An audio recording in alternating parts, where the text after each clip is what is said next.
Tonight, I'm sharing 4 stories that will make you question every creak in your house.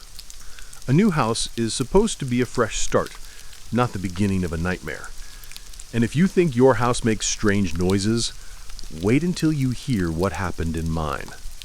Make sure you're subscribed and hit the bell for more true horror stories. Tell me in the comments, what's the creepiest place you've lived?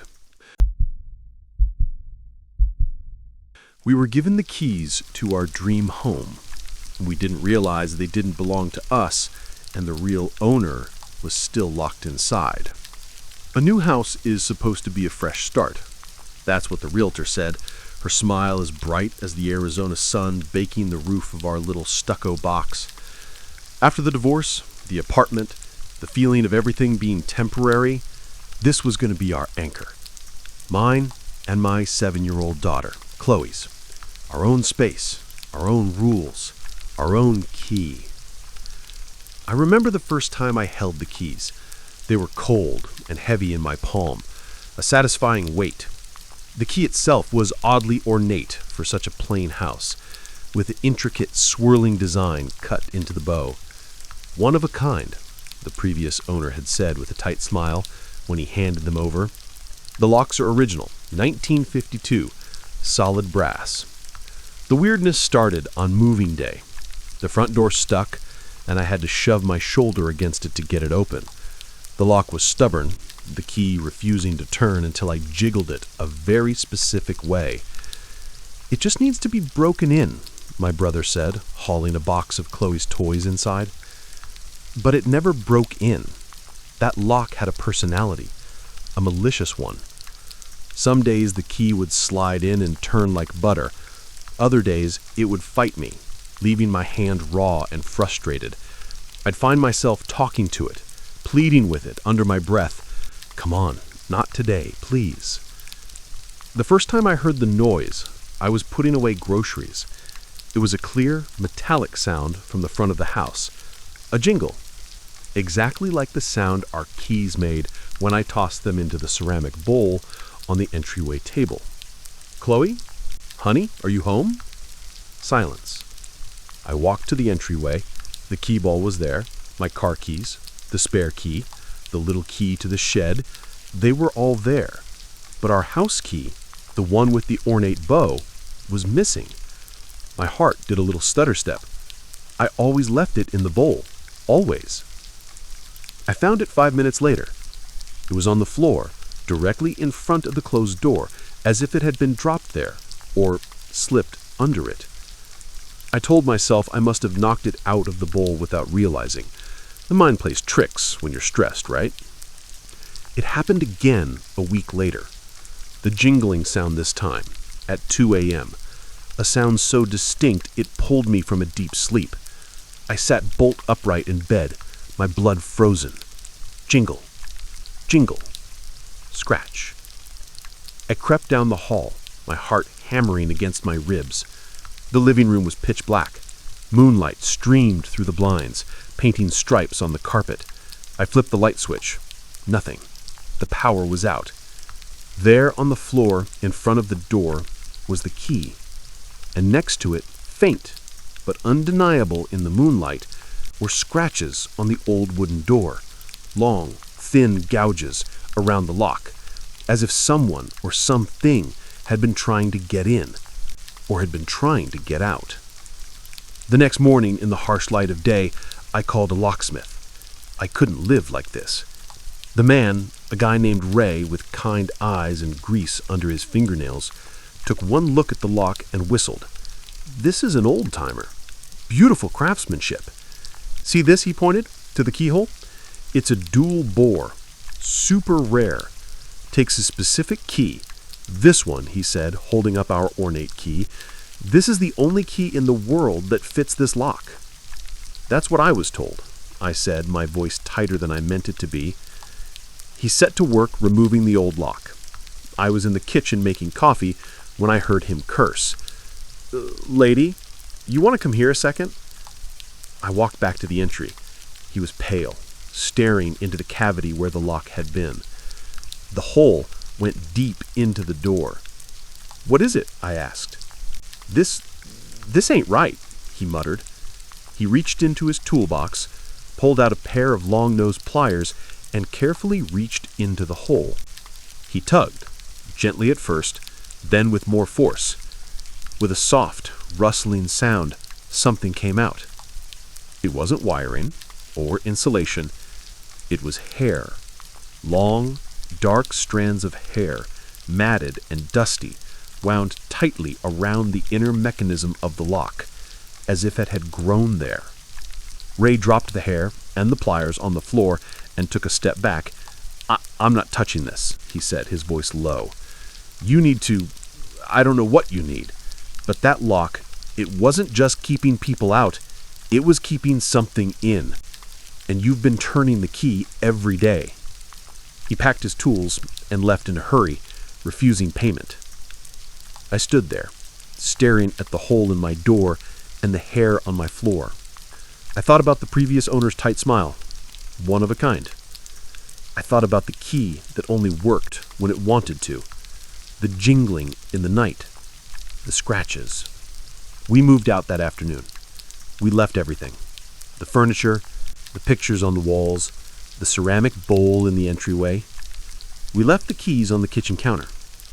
But sometimes, late at night, when the world is quiet, I'll hear a sound from my new apartment. It's nothing, of course, just the settling of the building or the pipes. It sounds just like a single metallic jingle, and my blood runs cold, all over again. Before you wipe your feet on a welcome mat, you should always know who it's welcoming. This story is a warning to always check what's growing in your garden before you move in. If you're new here, hit subscribe. The horror is just getting started. They told us the previous owner loved to garden. They never said what she was planting underneath the welcome mat. We were so proud of ourselves. A detached house with a big backyard in our price range, it felt like a miracle. The realtor said the elderly woman who lived there before had been a renowned gardener, a recluse with a green thumb. She'd passed away peacefully in her sleep, and the bank was selling the property. It was a bit overgrown, but you could see the bones of something beautiful beneath the weeds. The only quirky thing she'd left behind was the welcome mat. It wasn't outside the front door. It was placed dead center in the middle of the backyard lawn, like some kind of weird artistic statement. It was faded and mildewed, with the word welcome in cheerful curling letters. We thought it was strange, but figured we'd throw it out on cleanup day. The first sign that something was wrong was the smell. It wasn't a garbage smell. It was thick and sweet, like perfume on a rotting wound. We assumed something had died under the deck. We looked but found nothing. Then the bees came. Not a few, but a constant buzzing cloud hovering over that stupid welcome mat. Not honeybees. These were fat black bumblebees with iridescent wings, moving in a slow, hypnotic dance. No matter where else in the yard we were, the bees stayed there, a humming knot of activity. My husband, Mark, finally got sick of it. He said one Saturday morning, "I'm getting rid of that thing." He marched out into the yard, grabbed the corner of the mat, and yanked it away. The earth beneath it was bare.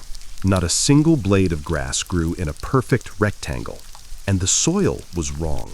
It was too dark, too rich, almost fluffy. And it was moving. Tiny white filaments like a vast pale spiderweb covered the soil, pulsating gently. And the smell that rolled out was unbearable, that sweet, cloying rot. The bees dove into the exposed earth, burrowing into the network of threads. Mark, ever the pragmatist, decided to fix it. He got a shovel from the garage. He said, "I'll just turn the soil over, salt it, maybe lay some new sod down." I watched from the patio, feeling a deep, inexplicable sense of dread. The shovel bit into the earth. Instead of a crunch, it made a wet, tearing sound. He lifted the first scoop. The web of white threads stretched and snapped, oozing a thin, clear sap that smelled overwhelmingly of that same rotten perfume. Beneath the surface, the threads were thicker, braided together like nerve endings, and tangled deep within them were things that shouldn't have been there. Old rusted gardening shears, a single porcelain doll's eye, and dozens of smooth river stones, each one painted with a tiny faded symbol. Mark dropped the shovel and stumbled back. This wasn't a garden. It was a shrine. A nest. We called the police. They sent a bored-looking officer who poked at the dirt with his boot. He said, "Weird, but not illegal." He left, and we were alone with the pit. We tried to fix it. We had a landscaper come and remove nearly 2 feet of soil. We doused the earth in salt and vinegar. We covered it with fresh, clean sod. We bought a new grill, some patio furniture. We tried to reclaim the space, but the garden refused to cooperate. The new sod over the old patch died within a week, turning a brittle black while the rest of the lawn flourished. Nothing we planted there would grow, not flowers, not shrubs. It was a dead zone. And then the growths started. We woke up one morning to find a single perfect white mushroom growing in the exact center of the dead patch. It was gone by noon, withered to dust. The next day, a strange purple flower with thick, fleshy petals had taken its place. It smelled like that same rotten perfume. We set up cameras. We saw nothing but static between 2 a.m. and 4 a.m. The footage would glitch, and when it cleared, a new, bizarre growth would be there. The final straw was the mat. We came home from a weekend away to find the old, mildewed welcome mat back in the exact center of the dead patch, as if it had never been moved. And sprouting through its frayed fibers was a cluster of those purple flowers. We moved out a month later. We couldn't sell it, not with a clear conscience, so we rent it out now to people who never stay for longer than a few months. The property manager handles it. He called us last week. The newest tenants are florists. They were fascinated, not frightened. They'd lifted the mat we'd left in the garage. They'd found the entire patch bursting with flowers they couldn't identify, species that don't exist in any of their books. And in the very center, a single perfect blossom had opened. According to the property manager, it was shaped like a tiny welcoming hand, and it was pointing directly toward the house. The welcome mat, it seems, wasn't for us, and the previous owner never stopped gardening. She's still cultivating her strange harvest.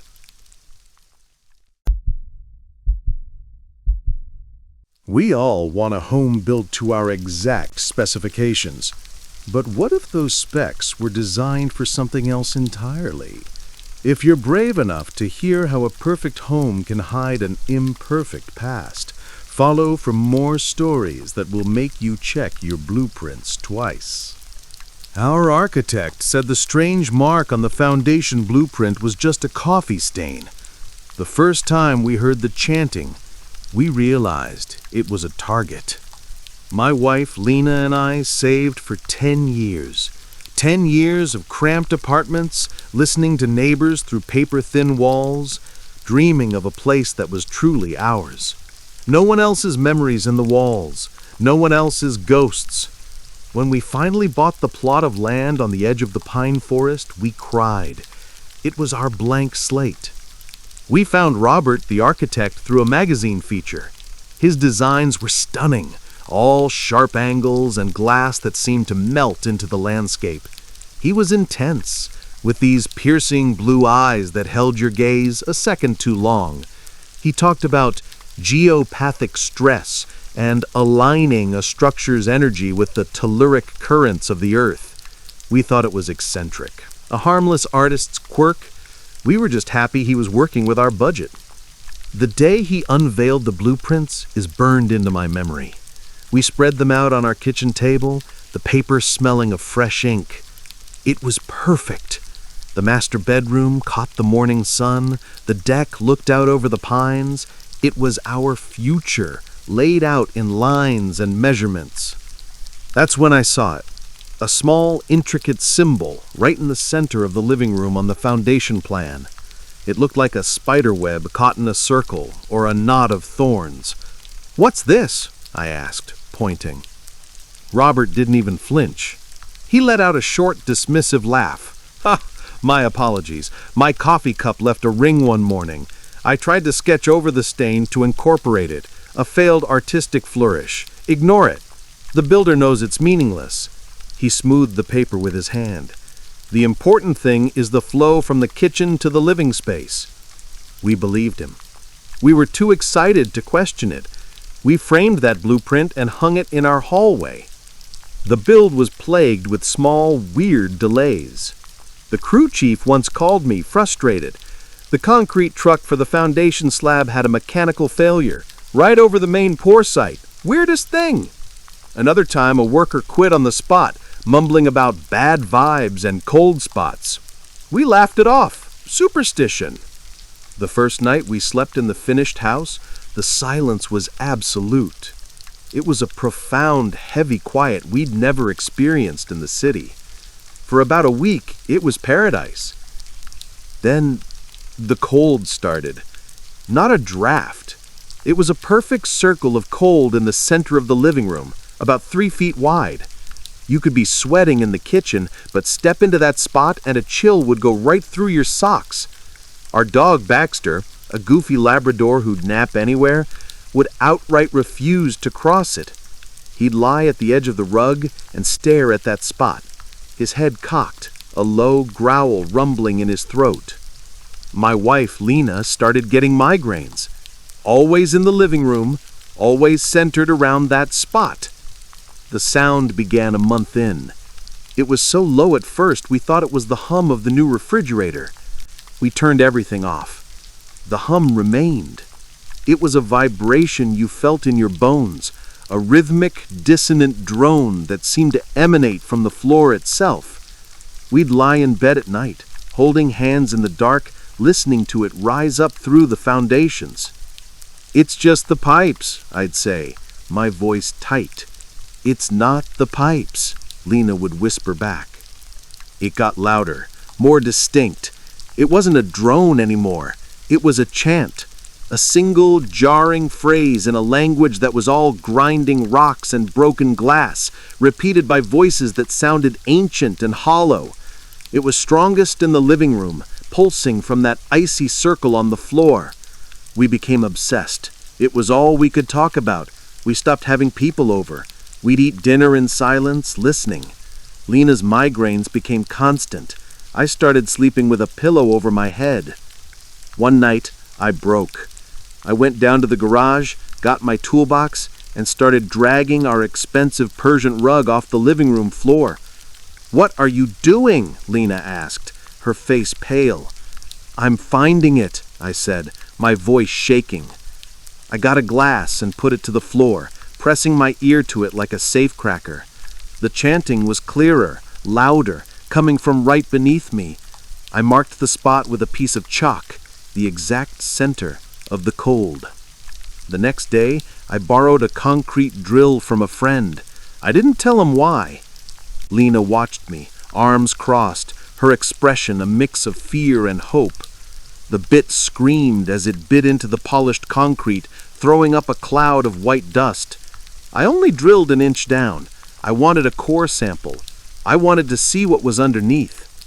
When I pulled the bit out, a thick black fluid oozed slowly from the hole. It wasn't water. It was viscous, like tar, and it smelled electric, metallic, like the air after a lightning strike. And the chanting swelled, flooding the room as if a door had been opened. We called Robert. His number was dead. We drove to his office. It was empty, a for lease sign in the window. The building manager said he'd packed up and left the country a few weeks prior. Desperate, we took a rubbing of the symbol from the blueprint and went to the university.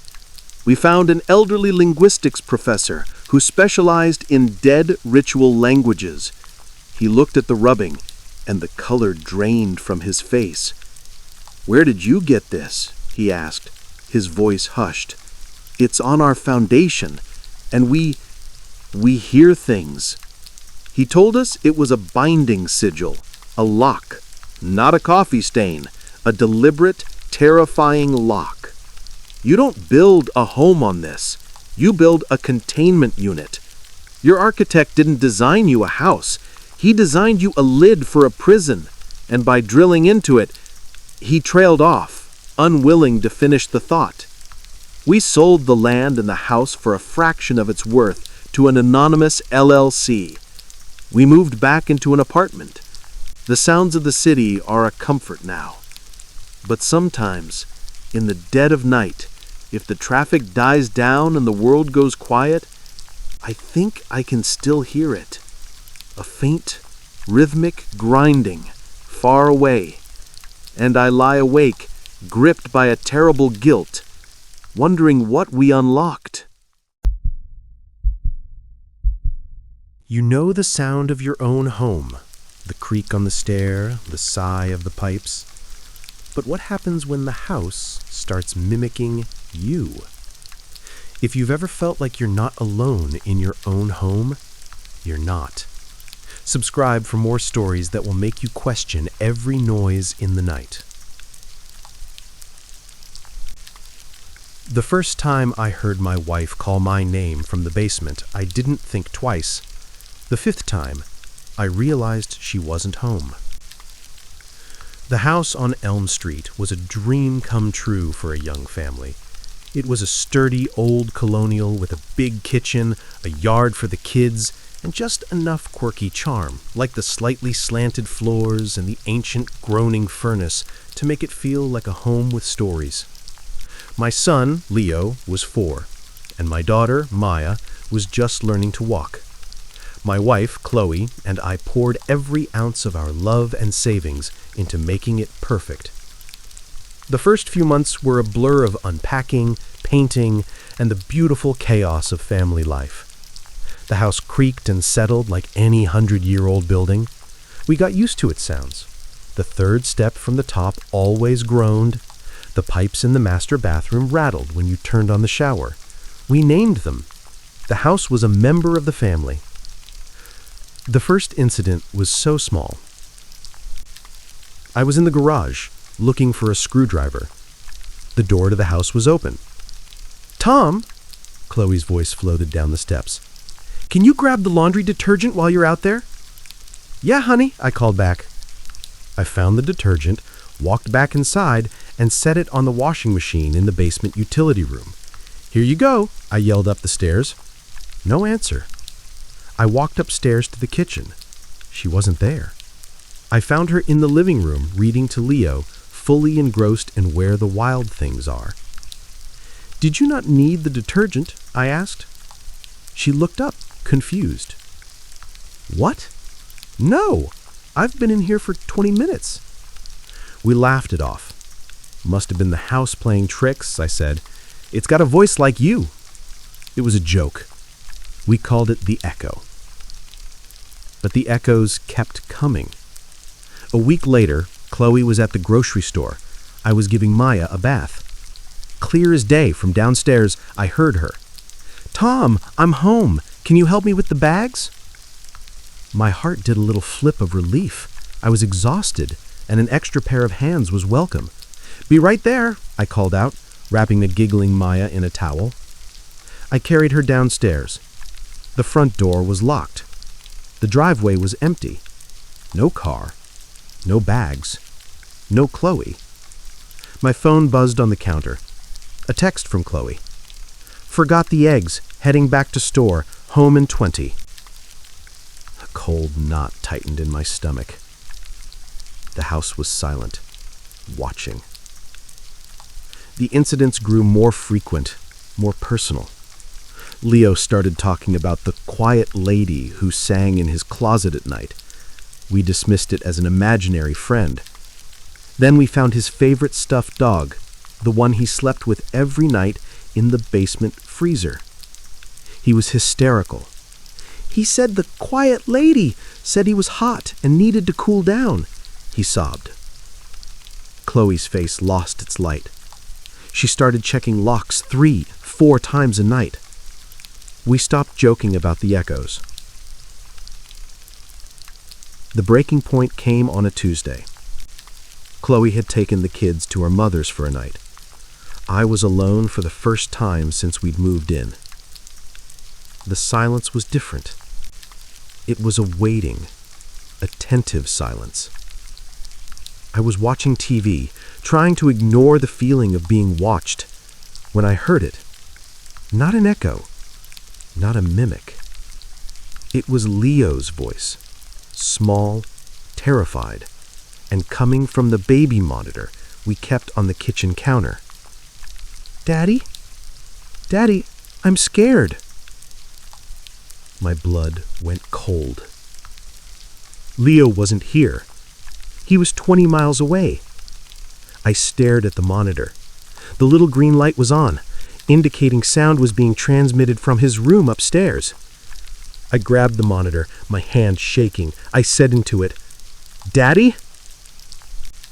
A long pause. Then a different voice came through the speaker. It was a dry, papery whisper, a horrible imitation of a child's tone, but ancient and cold. "Daddy? I'm right here." I threw the monitor against the wall. It shattered. I didn't sleep. I sat on the couch with a kitchen knife on the coffee table, listening to the house breathe. Just before dawn, I heard it. The distinct, familiar groan of the third step from the top, then the fourth, then the fifth. Someone was coming down the stairs. I stood up, gripping the knife, my heart a jackhammer in my chest. The footsteps reached the bottom. They walked slowly across the hall floorboards. They stopped right outside the living room archway, hidden in the shadows of the hall. I could hear it breathing, a soft, rattling sound. I don't know how long we stood there, separated by a doorway, locked in that terrible silence. I couldn't move. I couldn't speak. Finally, the thing in the hall took a step back. Then another. The footsteps retreated back up the stairs, each creak on the steps, a deliberate, mocking farewell. We moved out the next week. We told our friends it was because of a mold problem. It was easier than the truth. The family that bought it from us got a steal. They love it. They say it's such a warm, friendly house, full of character. Sometimes, though, I drive past. I see the little girl who lives there now, playing in her room upstairs. And I see her. She's talking to someone, smiling, laughing at an empty corner of the room. And I have to drive away, my hands tight on the wheel, knowing the house has a new family to love and to echo. If these stories made you double-check the locks, then do us a huge favor. Hit the like button, subscribe for more true horror, and let us know in the comments which story scared you the most. Your engagement helps the channel more than you know. Thanks for watching.